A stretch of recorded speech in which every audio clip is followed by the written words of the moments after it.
हमारा सबसे बड़ा प्रॉब्लम यह है कि हमारे पास इतना पैसा नहीं है अपने मुल्क को चलाने के लिए, और जिसकी वजह से हमें कर्जे लेने पड़ते। हमारा कोई टैक्स कल्चर बना ही नहीं कभी भी, यानी टैक्स चोरी करना एक लोगों के लिए बुरी चीज लोग समझते नहीं थे, लेकिन अब जिधर हम पहुंच गए हमारे लिए इतना जरूरी है कि इस मुल्क में टैक्स कल्चर डेवलप हो। हम ऐसे चल ही नहीं सकते आगे। जिस तरीके से ये सारी वीडियो एक जाली साबित हुई, और ये पहला मौका नहीं है कि नून लीग की तरफ से इस तरह की जो वीडियोस जारी की जाएं, और इसका वाहिद मकसद ये है कि जुडिशरी को आप दबाव में लेके आए। पाकिस्तान की मईशत की तबाही में, हुकूमत की तबाही में, मुल्क के मामलात की तबाही में बड़ा हिस्सा इस नैब का है। इंसाफ के निज़ाम और जो अवाम का एतमाद पहले ही नहीं था, आज इतने बड़े शक और शुबे पैदा हो गए हैं कि खौफ आता है कि मुल्क बनेगा क्या। पाकिस्तान में वाहिद तरीका मुल्क के निज़ाम को दुरुस्त करने का, महंगाई को खत्म करने का, वापस आईन पर आने में है। सरबराही इजलास ने 17 नवंबर को पार्लियामेंट के मुश्तरका इजलास में कानून साजी के पूरे अमल को मुस्तरद कर दिया है। यहाँ मुश्तरका इजलास के अंदर मौजूदा कानून साजी के जरिए से इलेक्शन कमीशन के इख्तियारात पर वार किया गया है।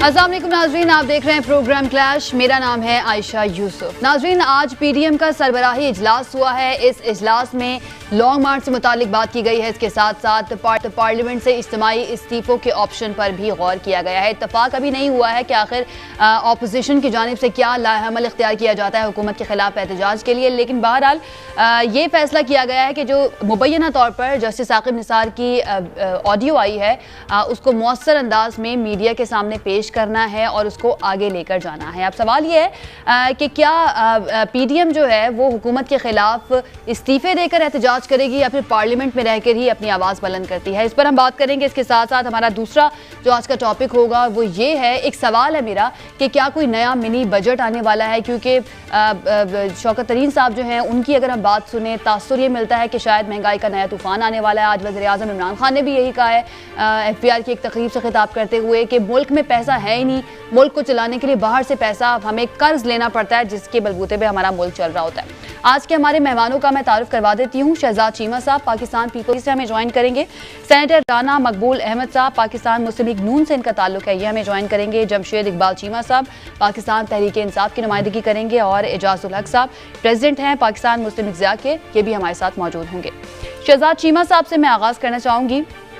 शहजाद साहब, हम ये देख रहे हैं कि पीडीएम जो है उनकी जानिब से जो अब अभी तक कुछ इत्तफाक तो हुआ नहीं है कि मज़ाहमत की सियासत करनी है या फिर मुफाहमत की सियासत। मौलाना फजल रहमान ने भी यही कहा है कि 6 दिसंबर को हम फैसला करेंगे कि हमने सियासत करनी कौन सी है, मुफाहमत की या मज़ाहमत की। पाकिस्तान पीपल्स पार्टी जो है वो अब क्या कर रही है? सोलो फ्लाइट लेगी, अपना एहतजाज करेगी, या फिर पीडीएम के साथ मिलकर भी कुछ आगे हो सकता है? बिस्मिल्लाहिर्रहमानिर्रहीम जी, बहुत शुक्रिया आपका। पाकिस्तान पीपल्स पार्टी हमेशा अपनी आइडियोलॉजी के मुताबिक मूव करती है। इसके मंशूर में ना धरना है, लॉन्ग मार्च है। हम पार्लियामेंट के पॉलिटिकल पार्टी हैं। हम पार्लियामेंट के अंदर अदादी जो शुमार हैं, नंबर शुमार हैं, उनके मुताबिक हम मूव करते हैं। और इसमें एक मैं चीज़ ज़रूर कहूँगा कि इससे पहले भी धरना, इस्तीफ़े दे देते हैं हम।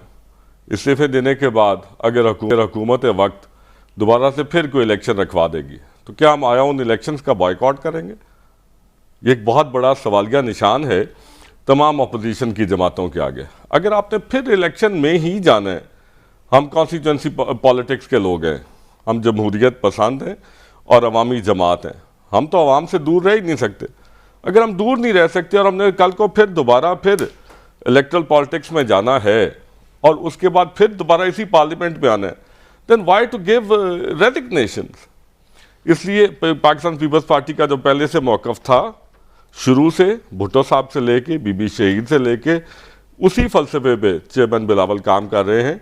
और पाकिस्तान पीपल्स पार्टी कभी भी इस तरह की चीज़ को कभी इनकरेज नहीं करेगी और कभी उसका पार्ट नहीं रहेगी। हाँ, हुकूमत हटानी चाहिए, क्योंकि हुकूमत अब ज़िंदगी के लिए और आवाम के लिए ये जानो माल का एक अजाब बन चुका है।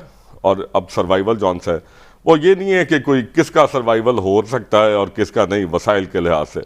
अब ये पूरे पाकिस्तान में किसी भाग का भी, अब आप यकीन कीजिए कि जो लोगों के हालात हैं, NA 133 में इलेक्शन चल रहा है, इसी हलके में से। हम सारा दिन बाहर होते हैं, गलियों बाज़ारों मोहल्लों में। अगर बिजली का बिल दे देते हैं, गैस रह जाती है, गैस का रह देते हैं, चूल्हे के लवाजमात पूरे नहीं होते, वो पूरे करते हैं, बच्चों की फ़ीस अदा नहीं होती, बच्चों की फ़ीस अदा करते हैं, और तो आपके सेहत के मसाइल वहाँ पे हम बात की तरह खड़े। तो इसलिए पाकिस्तान पीपल्स पार्टी पार्लियामेंट से बाहर किसी भी ऐसे गैर जमहूरी इस्तेमाल को, टेक्निक को या टूल को ना उसके साथी थी, ना उसको इनकरेज करती थी, ना करेगी। यानी पीडीएम अगर ये फैसला करती है कि उन्होंने लॉन्ग मार्च करना है और पार्लियामेंट से मजमूई तौर पर इस्तीफे देने हैं, तो पीपल्स पार्टी साथ नहीं होगी। इनके बगैर, इन ऑप्शंस के बगैर पीपल्स पार्टी साथ चलने के लिए तैयार है। जी, पीपल्स पार्टी देखें, आप पंजाब से शुरू कर लीजिए, आपने हुकूमत हटानी है ना, और हटानी चाहिए। आप पंजाब में, अब हम आपके साथ हैं, पूरी पीडीएम के साथ हैं। यहाँ पे आप वोट ऑफ नो कॉन्फिडेंस लाइए, आप अपने नंबर पूरे कीजिए, हमारे नंबर पूरे होंगे। ये तो 24 घंटे की मार है उस्मान बुलदार साहब, और उस्मान बुलदार साहब अगर पंजाब में इनकी गवर्नमेंट चली जाती है तो वफाक तो इनका एक रात नहीं निकालेगा। तो इसलिए उसमें आए कि जो कि पार्लियामेंट का एक रस्म और रवाज है, सही, हम उस लिहाज से हम उनके साथ। ठीक है, यानी कि जमहूरियत के लिहाज से अगर की जाएंगे, एहतजाज किया जाएगा, तो फिर पीपल्स पार्टी साथ होगी। वैसे बातचीत चल रही है आपकी पीडीएम के लोगों के साथ, पीडीएम में शामिल जमातें उनके साथ? पीडीएम के साथ हमारी मुशावरत चल रही है। हम ऑपोजिशन का एक मुकाम है, हमारे बगैर ये पीडीएम सर्वाइव नहीं कर सकेगी। बहरहाल अभी फिलहाल जो उनकी मीटिंग्स हो रही हैं वो तो आपके बगैर ही हो रही हैं, पीपल्स पार्टी के बगैर ही। क्या नताइज निकल रहे हैं, लेट्स सी, देखते हैं। राना मकबूल अहमद साहब, ये जो पीडीएम का इजलास हुआ है, किसी भी बात पर इत्तेफाक नहीं हुआ सिवाय इसके कि जो ऑडियो क्लिप आया है मुबैना तौर पर जो कहा जा रहा है कि जस्टिस साकिब निसार का है, उसको उस पर बात करनी है, उसको मीडिया के सामने मौसर अंदाज में पेश करना है। तो करने क्या जा रही है ऑपोजिशन, पीडीएम? कोई लाहमल अभी तक तय हुआ है? बिस्मिल्लाहिर्रहमानिर्रहीम। ये एक स्ट्रगल है जी। इस स्ट्रगल में कई फेसेस, कई अप्स एंड डाउन आते हैं। बहुत सारे फैसले कर लिए जाते हैं, उनको चेंज भी करना पड़ता है। ये एक एवोल्यूशनरी प्रोसेस है। ये कोई एजिटेशन की सियासत जो होती है, पॉलिटिकल एजिटेशन की, वो कोई बटन प्रेस करने से उसके रिजल्ट नहीं निकलते। बाज़ का स्ट्रगल बड़ी लंबी भी हो जाती है, बाज़ का जल्दी क्लिक कर जाती है। अभी वो लगे हुए हैं और कम से कम उन्होंने गवर्नमेंट को ऑन टोस्ट एक लिहाज से रखा हुआ है, और उसका फ़ायदा जो है शायद थोड़ा बहुत आवाम को हो सकता है कि एक प्रेशर जब बिल्डअप होता है तो प्याज की 1 रुपया कीमत कम हो जाती है, फिर 5 रुपये बढ़ जाती है। इसलिए कुछ ना कुछ टेंटर हुक्स पे उनको रखा हुआ है। लेकिन बहरहाल इसका इलाज यही है कि कोई फाइनल स्ट्रोक जो है वो खेली जाए और उससे ये सारे का सारा मुश्किल का मुदाबा हो जाए। तो इंशाल्लाह वक्त करीब है, कोई ज्यादा दूर नहीं है। दिस इज द क्वेश्चन मकबूल साहब, कि फाइनल स्ट्रोक होगा क्या पीडीएम का, ऑपोजिशन का? देखें जी, वो आपको तो नहीं बताएंगे, ना अभी मुझे बताएंगे। वो इसके ऊपर सारा गौर व खौज हो रहा है। हम सारे बेकरार तो हैं, और मीडिया के दोस्त तो बहुत ज़्यादा बेकरार हो जाते हैं कि फौरी तौर पे तब्दीली आनी चाहिए। ये ना सिर्फ आपकी ख्वाहिश है, ये अवाम के हर इंडिविजुअल की ख्वाहिश है जो सफ़र कर रहे हैं, महंगाई के हाथों, गुर्बत के हाथों, अफलास के हाथों, फाकों के हाथों। जैसे अभी शहजाद साहब कह रहे थे कि कोई एक चीज़ ले ले तो दूसरी नहीं मिलती है, एक क़यामत की घड़ी है। तो इसलिए इसमें दुआएं भी शामिल हैं और मेहनत भी शामिल है। इसके नतायज बाहर सूरत निकलेंगे। हो सकता है कोई 1-2 महीने, 4 महीने लेट हो जाए, इसमें कोई मायूस होने की बात नहीं है, क्योंकि सबसे बड़ी बात जो है इस मुल्क की जो मुस्तकबिल है वो ख़तरे में आ चुका है। जिस तरह हम एक फाइनेंशियल क्रंच से गुजर रहे हैं, और जिस तरह IMF ने हमारा गला घूंट दिया है, और जिस तरह वो टैरिफ को बढ़ाने के लिए, कीमतों को बढ़ाने के लिए हमारे ऊपर प्रेशर डाल रहे हैं, ये एक नेक्सस ऑफ ईविल जो है, जिसमें रॉ है, मुसाड है, CIA है, वो पाकिस्तान को वैसे बराह रास्त तो कुछ नहीं कर सकते, लेकिन इस इकोनॉमिक स्ट्रैंगुलेशन के साथ they want to blow us from within. तो आपको पता है हम रशिया से ज़्यादा ताकतवर नहीं है। क्या उनका हाल हुआ था? तो चूँकि ये इस्लामिक स्टेट है, आइडियोलॉजिकल स्टेट है, वो इसको किसी न किस तरीके से डिसआर्म करना चाहते हैं। उनकी नज़र हमारे न्यूक्लियर आर्सेनल पे है कि ये कमज़ोर होंगे, गरीब हो जाएंगे, घुटने टेक देंगे तो हमारा कुछ हमारे साथ एग्री करेंगे। मकबूल साहब, बात यह है कि आम आदमी को तो इस तरह की बातें जो है ना वो उनके लिए इतनी इंपॉर्टेंट नहीं है। उनके लिए इंपॉर्टेंट है कि महंगाई बहुत ज्यादा है, उनका जो जिंदगी है वो बड़ी मुश्किल से गुजर रही है, तो उसके लिए क्या करेगी? जब हुकूमत इस तरह के फैसले करती है तो आवाम ऑपोजिशन की तरफ देखती है कि शायद ऑपोजिशन हमारी ये महंगाई के जरिए ये महंगाई का रास्ता अख्तियार किया गया है ना जी। ये भी एक वेपन है, बहुत बड़ा वेपन है महंगाई का, जिसके लिए instrumental IMF, international institution, financial institution, वो इस चीज़ को महमीज दे रहे हैं, इस महंगाई को, और महंगाई के जरिए वो हमारा नुकसान करना चाहते हैं। बहुत सारा कर चुके हैं, अल्लाह करे आगे ना कर सकें, क्योंकि हमारे से फाइनेंशियल इश्यूज को मैनेज नहीं किया जा रहा। जो आपने ठीक कहा, वो इतनी डरावनी बातें की हैं फाइनेंस मिनिस्टर ने कि 30 रुपये पेट्रोल बढ़ेगा, 4 रुपये, 4.25 रुपये हर महीने पर लीटर, इसी तरह बिजली का टैरिफ बढ़ेगा, इसी तरह गैस का बढ़ेगा, इस तरह बाकी चीज़ों का बढ़ेगा, तो कहाँ जाएंगे अवाम नास, क्या करेंगे? अवाम कहाँ जाएं? चीमा साहब, अवाम कहाँ जाएं? इतनी महंगाई है, समझ नहीं आ रहा है कि अवाम करे क्या। देखिए, पहली बात तो ये कि इसमें राणा मकबूल साहब बैठे हैं, चीमा साहब भी बैठे हैं।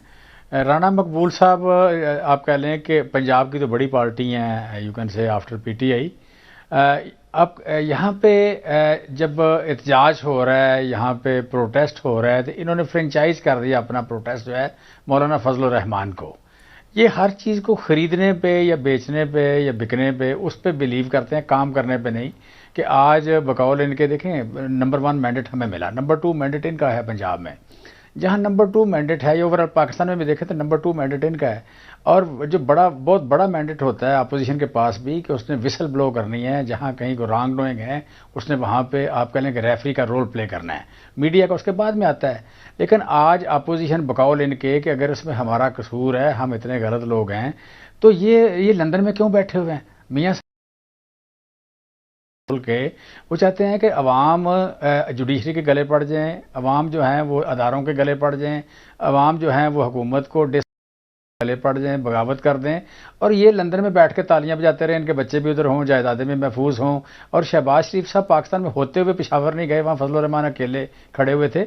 मैं समझता हूँ कि ये कहीं भी जो बात बड़ा गुस्सा करते हैं जिस बात का कि जी हम NRO क्यों कहते हैं, इन्होंने पिछले 3 साल में NRO मांगने के अलावा किया ही कुछ नहीं। अपोजिशन का एक बाकायदा रोल होता है, वो रोल कभी भी इन्होंने प्ले नहीं किया। और जिस महंगाई का आज जिक्र करते हैं, उस महंगाई का मैं 2 बातें करना चाहूँगा। देखें, मैं अगर करूँ कि करंट अकाउंट डेफिसिट की बात करूँ, ट्रेड डेफिसिट की बात करूँ, मैं रिजर्व की बात करूँ, मैं GDP ग्रोथ की बात करूँ, मोटी मोटी बातें आवाम को, बड़ी बड़ी बातें आवाम को समझ ना है, मैं सादा बातें करूँ, सादा बातें करूँ तो आज कराची में आटा अपना 25 रुपये किलो महंगा है सिंध में पंजाब से। आज वहाँ 20-25 रुपये लीटर दूध महंगा है। या पिछले दिनों चीनी की शार्टेज थी, सारा पूरा जितने दिन शार्टेज थी, कराची में 30-40 रुपये किलो चीनी महंगी बिकती रही। सब्जियां फ्रूट्स महंगे हैं वहाँ पे। ये सूबाई गवर्नमेंट के देने की चीज़ें हैं। जो चीज़ें फेडरल गवर्नमेंट के देने की है वो सारे सूबों में एक ही रेट है। जहाँ सबसे ज़्यादा महंगाई है वहाँ पे PDM का जलसा हो, जुलूस हो, मरियम बीबी की 150 तकरीर निकाल लें, फजल रहमान साहब के निकाल लें, शहबाज शरीफ साहब के निकाल लें। कभी कराची में, कभी सिंध में 5.5 करोड़ लोग हैं, उनके बुरे हाल का जिक्र नहीं किया। वहाँ ज़राअत का हाल नहीं है, सेहत का नहीं है, तालीम का नहीं है, लोगों की ज़मीनों पर कब्ज़ा किया जाता है, लोगों का, किसान का पानी चोरी करते हैं MP और MNA, उसका किसी ने कभी जिक्र नहीं किया। भाई वो 5.5 करोड़ लोग पाकिस्तानी हैं, वहाँ आप जलसा करते हैं, आप सखर में जलसा करते हैं, हैदराबाद में जलसा करते हैं, उनका जिक्र नहीं करते। क्या उन्होंने मुस्लिम लीग नून को वोट नहीं दिए हुए? क्या उन्होंने, आप कह रहे हैं कि पीपल्स पार्टी को वोट अपना देकर हुकूमत बनाई है? वो उनका पानी भी चोरी कर लेते हैं, उनकी ज़मीन पर कब्जा भी कर लेते हैं, उनके घरों पर भी कब्जा कर लेते हैं। कराची के सारे नाले बंद हैं। कराची में मीठा पानी लोग खरीद के पीते हैं, गंदा पानी निकलता नहीं है। ये यहाँ आके भाषण देते हैं, जनाब आप ये गवर्नेंस के भाषण यहाँ आके देते हैं और आके कहते हैं कि बेड़ा गर्क हो गया। भाई आप थोड़ा सा आपको पता होना चाहिए कि आप गवर्नमेंट हैं, you are not opposition. 5.5 crore लोगों की आप गवर्नमेंट हैं। जिन 5.5 करोड़ लोगों की गवर्नमेंट है उनके लिए तो आप अजाब हैं। उनके लिए 30 रुपये लीटर दूध महंगा, उनके लिए 30 रुपये किलो आटा महंगा, उनके लिए सब्जी महंगी, उनके लिए चीनी महंगी, उनकी ज़मीन पे कब्जा, उनके घर पे कब्जा, वो पानी खरीद के पीते हैं, वो मीठा कड़वा पानी उनका निकलता नहीं है, बारिश आ जाए वो डूब जाते हैं, बौले कुत्ते उनको काटते हैं। चीमा साहब, शहजाद चीमा साहब बैठे हैं ना यहाँ पर, उन्हीं से जान लेते हैं सर। अच्छा, क्या कह रहे हैं? मैं उन्हीं की बात कर रहा हूँ। एक मिनट बात कर रहा हूँ। मुझे यहाँ आके गवर्नेंस की जो बातें कर, एक मिनट चीमा साहब एक मिनट बात कर लें। तो मैं कह रहा हूँ कि देखें, जिस बंदे का जो रोल है अपना रोल प्ले करे। जो बंदा देखें यहाँ पे मुस्लिम लीग नून का रोल है अपोजिशन का, वो प्ले नहीं कर रहे। इनका रोल है गवर्नमेंट का, ये गवर्नमेंट का रोल नहीं प्ले कर रहे। ये ऐसे शो करते हैं जैसे ये आप कह लें कि ये कोई अपोजिशन है। भाई you are not opposition, you are not opposition, you are government. So government की बात करें। सर, और वो अपोजिशन लंदन बैठ के कर रहे हैं। लंदन में बैठ के, you are a government, you are not opposition. Behave and we are play your role but as a government, वहाँ पे not as an opposition.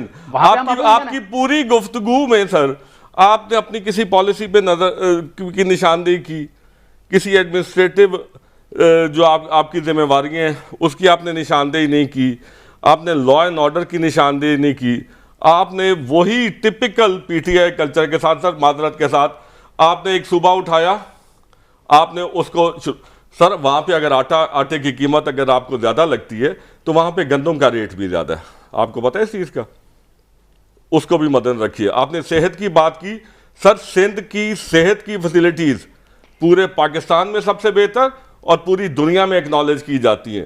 Sir आप उस गंबट का मुकाबला नहीं कर सकते, NICVD का मुकाबला नहीं कर सकते, आप साइबर नाइफ का मुकाबला नहीं कर सकते। आप कहाँ की सर बातें कर रहे हैं? और फिर सर वहां पे अगर एक एग्जांपल है सर, गंबट एक एग्जांपल है, एक एग्जांपल, इसके अलावा दूसरी कोई नहीं। तो आपने वहां की जीडीपी की बात नहीं की कि वहां की जीडीपी बाकी मुल्क की जीडीपी से ज्यादा है। सर आपने फरमाया कि जी इदारों पे हमले की शुरुआत चले ठीक है वहां से हुई होगी, ठीक है, सुप्रीम कोर्ट हमले की हम बात कर लेते हैं। उसके अलावा सर बिल जलाए आपने कंटेनर पे खड़े होकर, फिर आपने पीटीवी पे हमला आपने तरगीब दी, पार्लियामेंट पे हमले की हलाशेरी आपने दी। सर ये किस तरह की ये डेमोक्रेटिक ये कल्चर है जिसको आप परवान चढ़ाना चाह रहे हैं? अगर ये जमहूरियत है तो इस जमहूरियत से अवाम बदजन हो चुकी है और आखिरी दम तक बदजन हो जाएगी। इसको खुदा का वास्ता है, इस कल्चर को परवान मत चढ़ाइए। ये गालम गलोच, ये क्रिटिसिज्म कीजिए, हेल्दी क्रिटिसिज्म कीजिए, उसको बेहतरी के लिए आप अपनी नॉलेज को और अपने इख्तियारात को इस्तेमाल कीजिए। इस तरह मत कीजिए कि अगर आपसे किसी चीज का सवाल किया जाए तो आप किसी अगले को पकड़ लें। ये कोई जमशेद चीमा साहब, ये बता दीजिए ना कि महंगाई कब तक कम होगी और क्या मजीद महंगाई बढ़ने जा रही है? IMF के साथ जो मुआहिदा हुआ जिसके तहत अब रकम मिलने जा रही है हमें, क्या उसके बाद मजीद बढ़ने जा रही है महंगाई? आयशा देखिए, इसमें बड़ी इंपॉर्टेंट जो बात है कि दुनिया का शायद इतना बदकिस्मत कोई मुल्क नहीं है कि जिसमें मुल्क IMF के पास 13 बार गया हुआ है। ये मुल्क 13 बार IMF के पास गया। दुनिया में जब भी मुसीबत आती है लोग 1 बार जाते हैं, 2 बार जाते हैं, 3 बार जाते हैं, फिर अपने हालात ठीक कर लेते हैं वो और ठीक हो जाते हैं। सर इसीलिए तो इमरान खान साहब को लेकर आए थे ना। इमरान खान साहब ने कंटेनर पर खड़े होकर जलसे में ये कहा था कि एक रास्ता है IMF का, दूसरा रास्ता हमें पता है, वो जब हम आएंगे हुकूमत के अंदर तो हम उस रास्ते के जरिए मुल्क के अंदर सारा काम करेंगे, हमें बाहर से कर्जा नहीं लेना पड़ेगा। इसीलिए इमरान खान साहब को लेकर आए थे, लेकिन फिर IMF के पास ही जाना पड़ रहा है। देखें, IMF के पास जाना सच्ची बात है, ये एक हकीकत है, ऐसी तल हकीकत है, ऐसी एक बुरी हकीकत है जो जिससे इनकार नहीं है। आप इस मुल्क की इकानमी में बारूदी सुरंगें मौजूद हैं।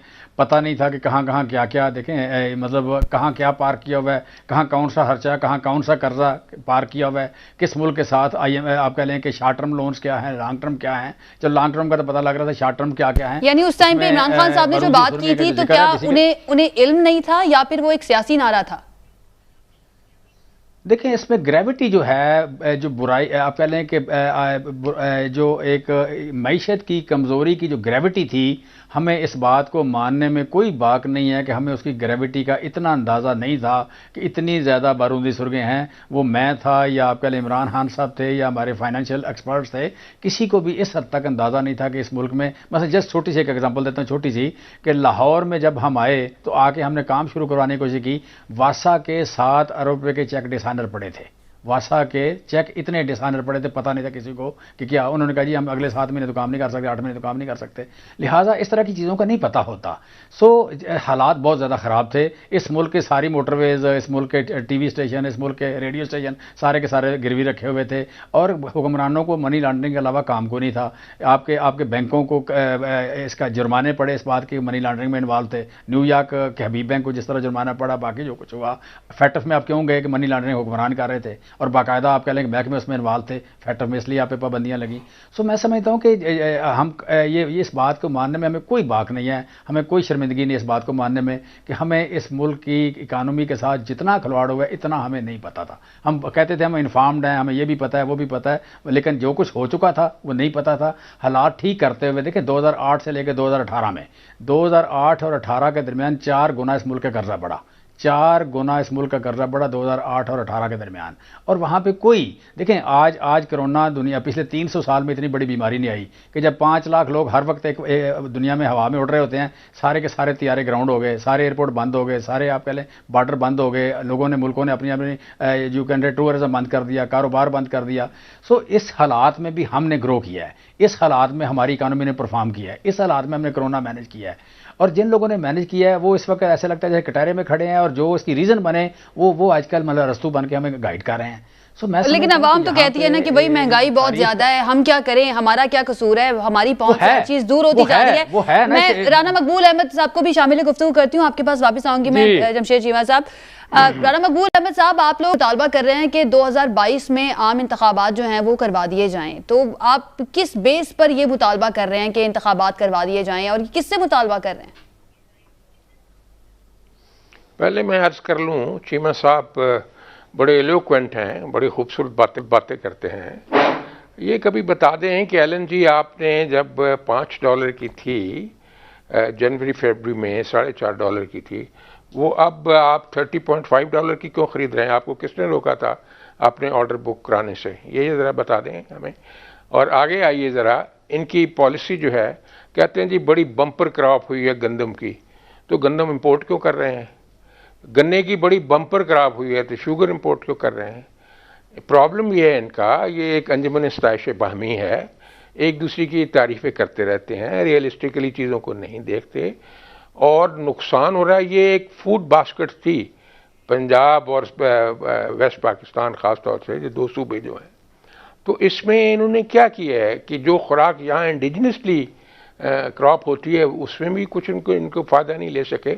Basically they lack the fundamental craft of implementation, कि कोई चीज़ इन्फोर्स नहीं कर सकते, कोई भी आप फील्ड देख लें। इसलिए मैं समझता हूँ कि जो इनकी टीम है जो बड़ी टैलेंटेड है, उन्होंने इसका जो हालत कर दी है वो नाकाबिले बयान है। यही वजह है कि अपोजिशन ये कह रही है कि अगले साल इलेक्शन हो जाने चाहिए ताकि कोई नया सेटअप आए और हो सकता है वो बेहतर कर सके। पहले भी सेटअप्स ने काम किया था, उन्होंने आपको मोटरवे दिए जो आपकी शान है इस मुल्क की, उन्होंने आपको एनर्जी प्लांट दिए जिससे आज भी आप बिजली में बैठे हैं, पहले अंधेरों में बैठते थे। उन्होंने क्या नहीं, उन्होंने आपको एटॉमिक कैपेबिलिटी दी जिसकी वजह से आपका डिफेंस जो है इम्प्रेग्नेबल हो चुका है। इसलिए ये कंडेमनेशन की जो फिलॉसफी है इससे अवामन नास को कोई फ़ायदा नहीं होगा। किससे मुतालबा कर रहे हैं सर इलेक्शन का? अगर किससे मुतालबा कर रहे हैं इलेक्शन का? अगर इलेक्शन फेयर हुए तो they will be washed out, they will be flushed out. ये बात मेरी याद रख लीजिएगा। किससे मुतालबा करना है आपको नहीं पता किससे करना है? अब नहीं सर, मुझे नहीं पता। और आपको पता है, सबको पता है, और जो प्रेशर माउंट अप हो रहा है उसका रिजल्ट इलेक्शन ही होगा, क्योंकि अपोजिशन जो है खासतौर से मुस्लिम लीग नून तो ये बिल्कुल और कोई चीज़ नहीं चाहती। जैसे शहजाद चीमा साहब ने कहा, मेरा ख्याल पीपल्स पार्टी का भी यही ख्याल है, बाकी सब एलाइज का यही है कि फेयर और ट्रांसपेरेंट इलेक्शन हो जाए। अगर जीती है PTI, अगर चीमा साहब कहते हैं सारी बातें दुरुस्त हैं तो लोग उनको वोट दे देंगे, अगर नहीं है तो दूसरी पार्टियों को वोट दे देंगे। इसमें झगड़े वाली बात तो है कोई नहीं। लेकिन अब सवाल ये है कि फ्री एंड फेयर इलेक्शन कैसे होगा? जी, ट्रांसपेरेंट इलेक्शन चीमा साहब कैसे होगा? अब तो हुकूमत ले आई है EVM, कानून साजी उन्होंने कर ली है, इसके ऊपर इलेक्शन कमीशन पाबंद है उस पर अमल दरामद करवाने का, जबकि अपोजिशन जमातें कह रही हैं कि हमने किसी हाल में EVM को नहीं मानना है। तो फिर इलेक्शन को कैसे आप free and fair and transparent मानेंगे? मैं अगर आप मुझे मौका दें ना, मैं जरा बता दूं कैसे। आप देखें जी, आप जो लॉ है, ये लॉ इलेक्शन कमीशन के पास जाएगा, इलेक्शन कमीशन अपने व्यूज भी देगा, ठीक है, लॉ एक बन गया है। उन्होंने उन्होंने कमेटी बना दी है, उन्होंने उसमें चेंजेस जी, उसमें चेंजेस आएंगी, और ये नहीं है कि इसमें आप अमेंडमेंट्स नहीं आ सकती। अगर कोई इलेक्शन कमीशन नई रीजनेबल बात करता है तो उसके लिए फिर नून लीग भी अपनी अमेंडमेंट्स देगी, पीपल्स पार्टी भी अपनी अमेंडमेंट्स देगी, सेनेट में भी अमेंडमेंट्स आएंगी, नेशनल असेंबली में भी आएंगी। ये कोई हरफ आखिर नहीं है जो लॉ बन गया। तो ये अगले इलेक्शन से पहले ये सब कुछ, ये सारी अमेंडमेंट्स आ जाएंगी, इन पर कानून साजी भी हो जाएगी, अमल दरामद भी हो जाएगा। ये जी हो जानी चाहिए, क्यों नहीं होनी चाहिए, क्यों वक्त लगेगा, इसमें कितना वक्त लगा है जी। कुछ हो या कुछ ना हो, इलेक्शन कमीशन ने कैटेगोरिकली कह दी है कि ये पाकिस्तान के इस वक्त इलेक्शन कमीशन के इंफ्रास्ट्रक्चर में इतनी कैपेसिटी नहीं है कि वो 2023 का इलेक्शन ईवीएम के थ्रू करा सके, number 1। Number 2, prime minister of Pakistan EVM पे आके एक प्रेजेंटेशन दे दें एक्सटेम्पोर। उनको खुद को शायद नहीं पता होगा कि ईवीएम का कैरेक्टर क्या है, उसके फीचर्स कितने हैं, उसका एआई आर्टिफिशियल इंटेलिजेंस कहाँ बेस्ड होगा, और इसका सबसे बड़ा अलमिया कि इसका वोट रिट्रीवल कोई नहीं है, इसकी वोट काउंटिंग कोई नहीं है। हमारी इतनी टेक्निकल स्किल्ड कैपेसिटी नहीं है कि हम इसको वो कर सके। बहुत सारी चीजें हैं, और ईवीएम दुनिया में बहुत सारी जगहों पर चलकर नाकाम हो चुकी है। आपको इसकी जरूरत क्यों दरपेश होती है कि आप ईवीएम की तरफ जाएं? इसलिए वो कहते हैं टेक्नोलॉजी का इस्तेमाल हमें करना चाहिए, अगर हम नहीं करेंगे तो हम बेवकूफ हैं। आप अपने जो आप देखें, आपके पास ह्यूमन ऐसा रस्तू था कंटेनर पे जिसने मईशत भी दुरुस्त कर देनी थी, लॉ एंड ऑर्डर भी दुरुस्त कर देना था, अफराते ज़र भी ख़त्म कर देना था, डॉलर भी कंट्रोल कर लेना था, हर चीज़ जौन सी है वो दूध और शहद की नहरें भी बहनी थी। वो रस्तू नाकाम हो गए इनके। जब इनके पास ह्यूमन ब्रेन ड्रेन इस हद तक हो चुका है कि आप यकीन कीजिए कि यहाँ पे कोई नौजवान, कोई पढ़ा लिखा नौजवान यहाँ पे ये तो फरमाए थे कि पूरी दुनिया का जितना एक्सपर्ट जो वहाँ पे स्किल्ड और टेक्निकल है, टेक्नोक्रेट है, वो वापस तशरीफ ले आएगा। यहाँ पे आप हाल की घड़ी ये है कि यहाँ का कोई पढ़ा लिखा इस मुल्क में सर्वाइव नहीं कर सकता, इसलिए वो यहाँ रहना नहीं चाह रहा। आप मशीनों के सहारे तक तो पहुँच गए, और उस मशीन का जो कि मशीन पूरी दुनिया में फेल हो चुकी है, और लोगों ने बहुत सारे तरक्की याफ्ता ममालिक, हम तो अभी तरक्की पजीर हैं, हमारी तो अभी हैसियत ही कोई नहीं उस लिहाज से, जो कि वहां पे कामयाब नहीं हो चुकी।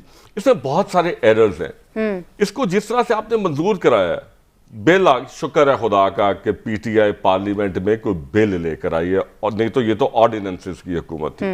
बिल ले आए, और जिस लिहाज से इन्होंने bulldozing the rules of the parliament, गिनती के लिहाज से, बाकी आपको क्या इतनी इमरजेंसी थी कि आपने एक सेशन में 31 बिल आपने मंजूर करवाए? क्या वो आपको कोई एक आखिरी चांस किसी ने दिया था कि ये आज का ही सेशन है, अगले सेशन पे, अगले बिल्स पे नई टर्म्स एंड कंडीशंस के साथ आप लॉन्च होंगे? अगर इंटरम अरेंजमेंट्स के साथ कोई भी हुकूमत वक्त चले तो आप यकीन कीजिए वो कभी अवाम की फलाह और बहबूद पे काम कर ही नहीं सकती। सही, ठीक हो गया। इसके ऊपर हम मजीद बात करेंगे। जमशेद इकबाल चीमा साहब सुनना चाहूंगी कि अब ईवीएम के ऊपर अगर इलेक्शन कमीशन ये कह देता है कि हम तो 2023 तक नहीं करवा सकते, तो फिर हुकूमत क्या करेगी? क्या ईवीएम के जरिए ही करवाया जाएगा इलेक्शन, या फिर जो आम इंतखाबात अब जिस तरह से होते आए हैं अभी तक हमारे मुल्क के अंदर, वैसे ही करवाया जाएगा? इस पर हम बात करेंगे एक ब्रेक के बाद। Stay with us.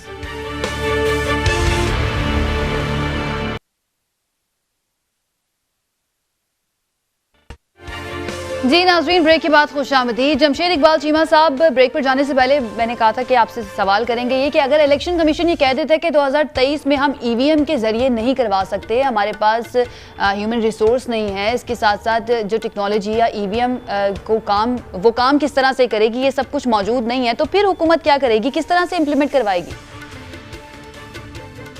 देखें, आप कह लें जो इलेक्शन कमीशन है उसका काम यू कैन से कि जो आइन है, जो कानून है, उसके मुताबिक अमल दरामद करना है। उसका ये काम नहीं है कि वो अपनी मर्जी हमें बताता रहे। उसका काम ये नहीं है कि वो हमें बताए कि क्या हो सकता है या क्या होना चाहिए। उसका काम है कि जो आइन के मुताबिक है उसको परफेक्ट तरीके से करे। अभी तक देखें 1977 शुरू करें वहाँ से, 1977 जब 4 वज़ीर आला बिला मुकाबला जीते और 1 वज़ीर आज़म बिला मुकाबला जीता, और तारीखी तौर पर सबसे ज़्यादा धांधली हुई, उस इलेक्शन से लेके कोई मुझे इलेक्शन बता दे मेरे ये दोनों दोस्त या आप कि जिस पे धांधली की नहूसत ना छाई हुई हो, जिस पे बहुत ज़्यादा लोग इसरार ना करते हो कि इस इलेक्शन में धांधली हुई है। इलेक्शन शुरू होता है तो धांधली का जिक्र आता है, इलेक्शन ख़त्म होता है तो धांधली हो रही होती है, और अगले 5 साल वही गर्दान चल रही होती है। आज मैंडेट किसी बंदे का मैंडेट, मुस्लिम लीग नून का मैंडेट हो, PTI का हो, पीपल्स पार्टी का हो, हर मैंडेट पे क्वेश्चन मार्क है। मैं समझता इस बात को ख़त्म होना चाहिए। जमहूरियत की रूह जो है, जमहूरियत की शुरुआत है वो होती है फ्री एंड फेयर इलेक्शन से। वोट को इज्जत दो की जो बात है, वोट को इज्जत पहला तो वो क्या वोट जेन्युइन है, जाली वोट को तो इज्जत नहीं देनी है आपने असली वोट को इज्जत देनी है। सो आपकी EVM जो है, EVM बेसिक जो है कि वो इलेक्शन वोटर की आइडेंटिफिकेशन है। आप कह लें कि आप विरासत आपके नाम लगती है, प्रॉपर्टी आप लेते हैं, शनाख्ती कार्ड बनाते हैं, पासपोर्ट बनवाते हैं, कहीं बाहर जाते हैं, बाहर से वापस आते हैं, जो काम है वो आप फिंगरप्रिंट के थ्रू कराते हैं। बेसिक आइडेंटिफिकेशन है। सारी दुनिया में हर अहम काम करते हुए तो आप फिंगरप्रिंट्स देते हैं, बैंक अकाउंट खोलते हुए आप फिंगरप्रिंट्स देते हैं, और यहाँ पे आप वोट डालते फिंगरप्रिंट नहीं देते। क्यों नहीं देते भी आप यहाँ पे हर हलके में 40, 45, 46 हज़ार, 50 हज़ार वोट जो है ऐसा है जो गलत बना हुआ है। वो आप कह लें या हल्के से बाहर के वोट हैं या इस हल्के के अंदर के वोट हैं और मौजूद कहीं और हैं। और ये नहीं है कि कोई तलाश करने पड़ते हैं, साथ एड्रेस लिखा हुआ है, साथ एड्रेस भी लिखा हुआ है कि एड्रेस किसी और हल्के का वोट किसी और हल्के में है, इस हल्के के वोट दूसरे हल्के में, इस एड्रेस के वोट दूसरे हल्के में, उस किसी और एड्रेस के वोट इस हल्के में। वो वोट बिल्कुल उसी की वजह से आपके साथ भी ये जो मिसहैप हुआ है NA 133 का। तो ये बताइए कि ये जो इंतखाबी इस्लाहात अब हुई हैं उसके अंदर ये सब कुछ शामिल होगा, ये सब कुछ इस्लाहात की जाएंगी कि जिनके वोट दूसरे हल्के के हैं पता किसी और हल्के का है, क्या ये सब कुछ भी किया जाएगा? बेसिकली आपका शनाख्ती कार्ड ही आपका वोट है। इन इंतखाबी इस्लाहात के मुताबिक आपका शनाख्ती कार्ड ही आपका वोट है। जहां का शनाख्ती कार्ड होगा वहां का ही वोट होगा। आपका शनाख्ती कार्ड ही आपका डोमिसाइल है। ठीक है। अच्छा चीमा साहब, एक चीज मैं आपसे जानना चाहूंगी है कि नहीं वो आपका फिंगरप्रिंट्स पे, ये मैं जानना चाहूंगी कि अब कानून तो पास हो गया है, PTI ने पास करवा लिया है पार्लियामेंट से। अब इस कानून के पास होने के बाद क्या कंसेंसस के लिए ऑपोजिशन जमातों के साथ कोई बातचीत आप कर रहे हैं, या फिर बस कानून पास हो गया और अब इसी के जरिए हमने करना है, ऑपोजिशन मानती है माने, नहीं मानती ना माने? देखें, अपोजिशन को जो भी जेन्युइन कंसर्न है, देखें मैं यही बात करने लगा था कि अपोजिशन हर बार कहती है जाली है, लेकिन उस पर कोई इनिशिएटिव नहीं लिया। इलेक्शन कमीशन को इनिशिएटिव नहीं ले रहा। इनिशिएटिव इन्हें लेना चाहिए था। अगर नहीं लिया तो हम इनके पास जाएंगे, हम इनको बताएंगे कि इस मशीन के बारे में। देखें, मशीन कोई इमरान खान ने तो नहीं बनाई, ना कोई आरफ अलवी ने बनवाई है, ना आप कह लें कि यहाँ पे कोई स्पीकर ने बनाई है। मशीन आई है, आप कह लें कि यू कैन से कि एक्सपर्ट्स ने। उन एक्सपर्ट से बेहतर मशीन आप बनवा लें, कोई हर्ज नहीं है। उससे कम बजट की आप बनवा लें, और उससे बेहतर। और दूसरी बात है कि उस मशीन में जो भी आप कह लें उसका पोजेशन है या उसकी सेंटिटी है, ओरिजिनलिटी है, आखिरी पोजेशन उसका इलेक्शन कमीशन के पास है। जिस तरह पर्चियां उसके पास होती हैं, वोटर लिस्ट उसके पास होती है, वोट उसके पास होता है, वोट की जो चिट है वो उसके पास होती है, तो उसी तरह उसी के पोजेशन में होती है, वही उसको कैरी करता है, ट्रांसपोर्ट करता है। उसी तरह मशीन को भी उसी ने ट्रांसपोर्ट करना है, उसी ने लेके जाना है, लिहाजा उसी के पोजेशन में है। लिहाजा मैं समझता हूँ कि ये थोड़ा सा ये कोई सच पे मबनी नहीं है जो उस पर एतराज़ कर रहे हैं। बेसिकली ये 50,000 वोट का इशू है। NA 133 की बात करें तो 46,739 वोट हैं, 46,739 वोट हैं जो इस हल्के में गलत हैं। तकरीबन 40 से 50 वोट एक आप कह लें हर यू कैन से के ब्लॉक कोड के हैं। 40 से 50 हज़ार बाहर का वोट इधर है, या इधर का वोट 40 से 50 बाहर है। ये वोट और मैक्सिमम एक यूनियन काउंसिल का 250 वोट है, और जो टोटल वोट है वो 46,937 इतने वोट हैं। सो जहां पे इतना गंद होगा वोटों में, उस इलेक्शन को आप कैसे फ्री एंड फेयर कह सकते हैं? लिहाजा वोट को चेक करना कि जो बंदा सामने खड़ा है, जो जेंटलमैन खड़ा है, जिसके पास शनाख्ती कार्ड है, इसका ये वाकई यही बंदा है या कोई और है? ये कोई मुर्दा तो वोट आगे नहीं पा गया, या किसी मुर्दे का वोट तो नहीं आगे डाल रहा। लिहाजा इसमें मैं समझता हूँ हम इनको समझाने को भी तैयार हैं, रिक्वेस्ट करने को भी तैयार हैं, मुज़ाकरात करने को भी तैयार हैं। हुकूमत तैयार है मुज़ाकरात करने के लिए, कंसेंसस के लिए। ठीक हो गया। राना मकबूल साहब जी, राना मकबूल साहब, अब ये जो एक नई ऑडियो आई है, उससे पहले बयानी हल्फी का मामला राना शमीम साहब के, नून इसके ऊपर क्या करेगी? किस तरह से अब इसके ऊपर आपको लगता है कि कोई रिलीफ मिल सकता है शरीफ खानदान को? मैं आपकी इजाज़त से, चीमा साहब ने बड़ी सियानी बात की है, खुशी हुई है कि आपस में समझाएंगे, परसुएट करेंगे, बड़ी अच्छी बात होना चाहिए। लेकिन मुसीबत ये है कि ट्रस्ट डेफिसिट इतना आ चुका है कि बहुत अहम मीटिंग्स में भी जो लीडर ऑफ द हाउस वो तशरीफ नहीं लाते, चाहे सिक्योरिटी की मीटिंग हो चाहे कोई हो। कम्युनिकेशन का प्रॉब्लम है। और जो इलेक्शन के बिल का जो प्रोसेस इन्होंने खुद विशिएट किया है, मेरी अपनी तीन अमेंडमेंट्स थी और सबसे अहम अमेंडमेंट ये थी इलेक्शन एक्ट में कि आप पावर्स जो हैं, जो एक ऑटोनमस बॉडी है, कॉन्स्टिट्यूशनल बॉडी है इलेक्शन कमीशन, उससे लेके नादरों को क्यों दे रहे हैं। जनाबे वाला सूरत हाल ये है कि स्पीकर साहब ने मेरा नाम तक नहीं पुकारा, अमेंडमेंट्स उनके सामने पड़ी हुई थी। He should have asked me to explain my amendments. इसलिए ये विशिएट हो गया, इसलिए क्रेडिबिलिटी का गैप बहुत ज़्यादा बढ़ गया है। अब जो आप फरमा रही हैं ये अब मसला सब जुडिस है, इट्स विद द कोर्ट। अब कोर्ट इसका फैसला करेगी, जैसे वो लॉ के मुताबिक करेंगे। Let's wait for that. We get impatient, हम बहुत जल्द बेकरार हो जाते हैं। आ गई वीडियोस, कोर्ट इसको एग्जामिन कर रही है। कोर्ट ने तो खुद इसका नोटिस लिया ना सर, आप लोग तो लेकर नहीं गए ना इसको अदालत में कि इसकी बेस पर हमें रिलीफ दिया जाए। किसको? ये जो बयान हल्फी आया है या फिर ये जो देखें, आज मेरी बात सुन लें। पहला जो बयान हल्फी था जस्टिस शौकत सिद्दीकी का, वो कोर्ट में गया या नहीं गया?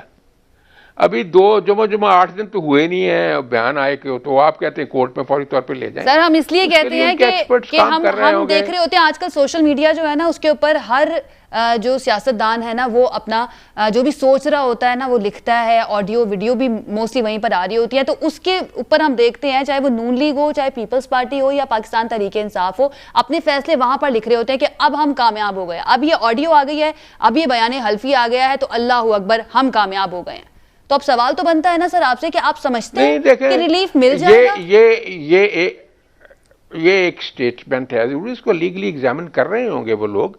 आपको याद है कि शौकत सिद्दीकी साहब का जो हल्फिया बयान है सुप्रीम कोर्ट में, उसके हवाले से कितनी देर बाद ये मूव किया गया हाई कोर्ट में। They must be selecting their timing कि कोर्ट में कब जाना है।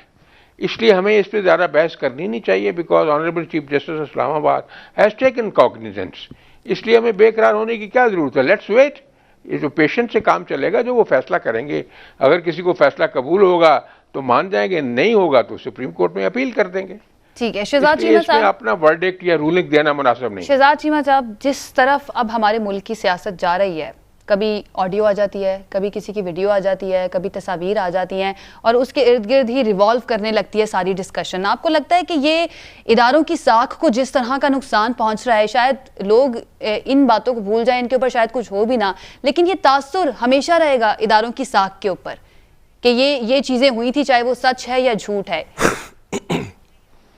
एक तो राना साहब माशाल्लाह बेसिकली ब्यूरोक्रेट रहे हैं, बड़े मुदब्बर, बड़े बाकमाल, तो उस लिहाज से तो वो तो पॉलिटिकल वर्कर तो शायद एक खोल के वो जवाब दे देता है, लेकिन उनका एक अपना तरीकाकार है, एक स्टाइल है जी। जो ये वीडियो कल्चर, ऑडियो कल्चर, तशहीर का कल्चर, नेगेटिव तशहीर का कल्चर, ये इससे पहले मुआशरे में नहीं था। मैं सोसाइटी की बात कर रहा हूँ। हम भी उसी सोसाइटी से, तमाम जमातें भी उसी सोसाइटी से, तमाम इदारे भी उसी सोसाइटी से। इसको अच्छा, इस तशहीर का, इस नेगेटिव तशहीर का, ये डायरेक्टली इट इज को रिलेटेड विद द टाइमिंग्स। ये खाली ये नहीं है कि ऑडियो आ रही है तो जी, अगर अभी भी यकीनन ये जो इस चीज़ के बिलीवर हैं इन ऑडियोज और वीडियोज के, इन्होंने अभी भी दिसंबर 25 के लिए भी कुछ रखा हुआ होगा, 13 जनवरी के लिए भी कुछ सामान पड़ा होगा पाइपलाइन में, व्हेन टू इंजेक्ट और किसका, हुज टू बी क्रिटिसाइज्ड और humiliated on a very larger context. इससे क्या निकलेगा?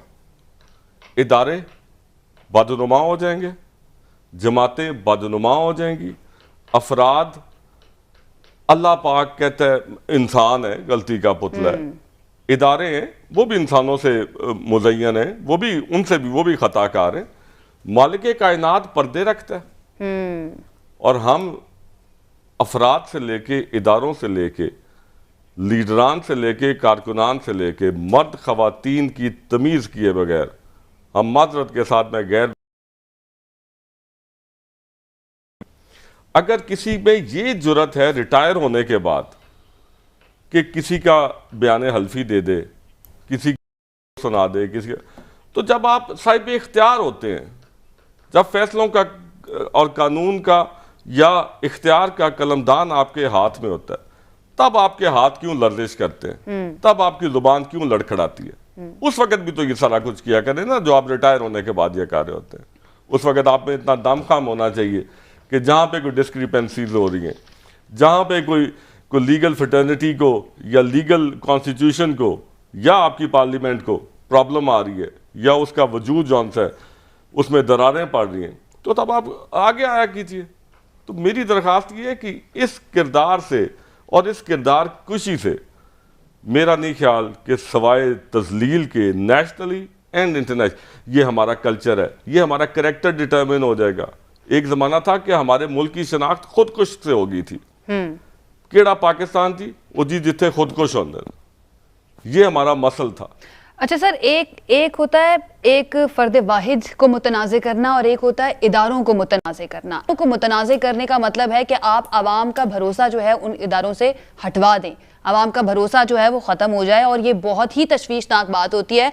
जमशेद इकबाल चीमा साहब, आपकी हुकूमत है, आप लोग इस सिलसिले में क्या कर रहे हैं कि इदारों को मुतनाज़ा होने से रोका जाए? ये जिस तरह की बातें होती हैं उसके बाद हम देखते हैं कि हर टीवी हर शो के अंदर इनके ऊपर बात की जा रही होती है, जिसका जो दिल करता है वो बात कर देता है। तो आपकी हुकूमत क्या कर रही है फिर इसको रोकने के लिए, इदारों को बचाने के लिए, उनकी साख को बचाने के लिए?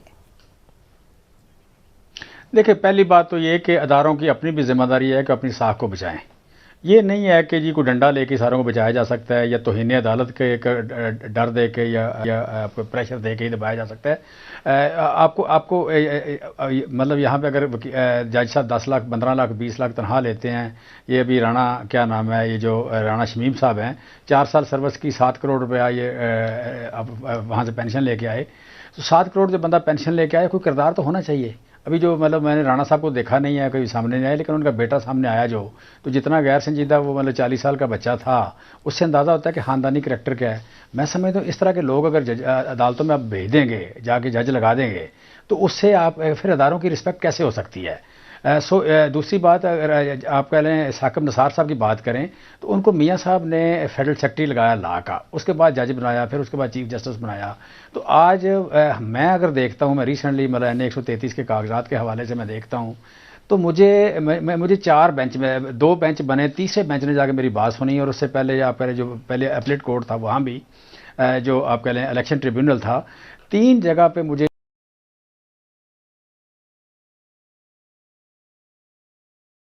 चौथी जगह जाके मेरा पहले ने कहा जी कि अगर आप इजाज़त दें तो मैं सुन लेता हूँ, और चौथे ने जाके फैसला तो ना सुनने वाला। अच्छा, लेकिन कहने का मतलब ये है कि मुझे समझ लगी कि इतनी ज़्यादा एंट्रेंच्ड है मुस्लिम लीग नून जजेस में या अदालत बेंच में, कि मैं समझता हूँ कि इतना करीब होना नहीं चाहिए हुकूमत को या आप कह लें बाख्तियार लोगों को जजेस अदालत के। दूसरा, मैंने जो बार का प्रेशर देखा है अदालत में, वो बड़ा अजीब सा था। सो मैं समझता हूँ कि यहाँ पे आप कह लें कि अदारों को आइसोलेट, ये है इन्होंने इंसान नहीं देखना, कानून देखना है। कानून देखना है तो कानून देखने वालों को आइसोलेशन में रहना चाहिए। कानून देखने वालों को रिटायरमेंट के बाद सदर नहीं बनना चाहिए। कानून देखने वालों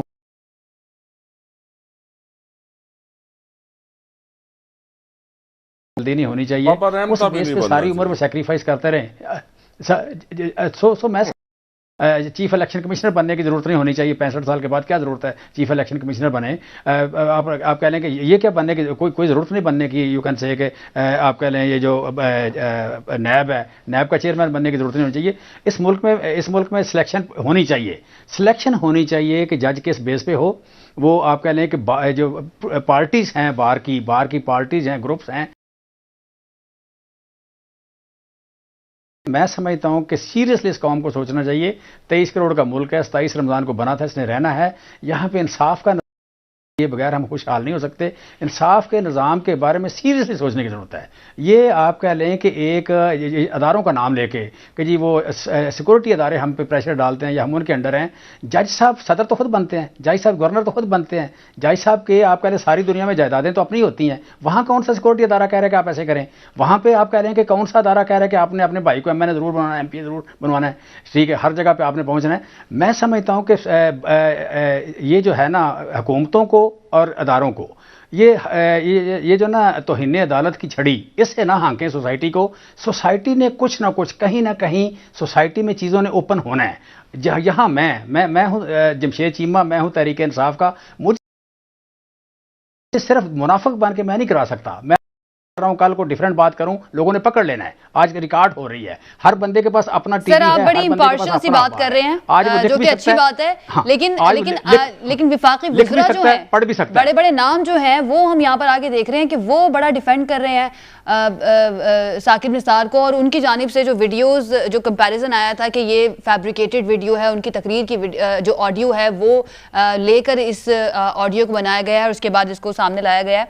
तो इसके ऊपर अब इन्वेस्टिगेट तो करना चाहिए ना। अब तो मुस्लिम लीग नून भी कह रही है कि हुकूमत को चाहिए कि इसको इन्वेस्टिगेट करे, जो कसूरवार हो। अगर राना शमीम साहब झूठ बोल रहे हैं तो उनको सजा दे, जो साकिब निसार साहब ने अगर झूठ बोला है उनको सजा दे, या फिर जो सहाफी लेकर आया है और ये ऑडियो क्लिप झूठा है तो फिर उसको सजा दी जाए।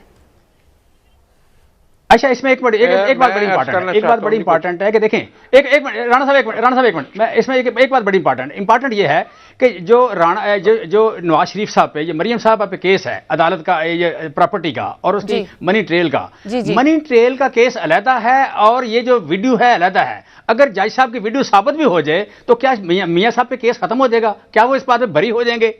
ये नहीं होते। वो अदालत, वो प्रॉपर्टीज वहां मौजूद हैं, वो दौलत वहां मौजूद है और दौलत हराम की है वो भी मौजूद है। चीमा साहब कह वो यही रही है ना कि ये तो जुडिशरी के ऊपर असरअंदाज हुए इदारे और उसकी वजह को सजा हुई है, उनका तो कोई कसूर नहीं था। हमारा वक्त जो है वो खत्म हो गया है, तो यहीं पे आपसे इजाजत चाहूंगी। तमाम मेहमानों का बहुत शुक्रिया हमें ज्वाइन करने के लिए। हमें इजाजत दीजिए, अपना ख्याल रखिए, अल्लाह हाफिज।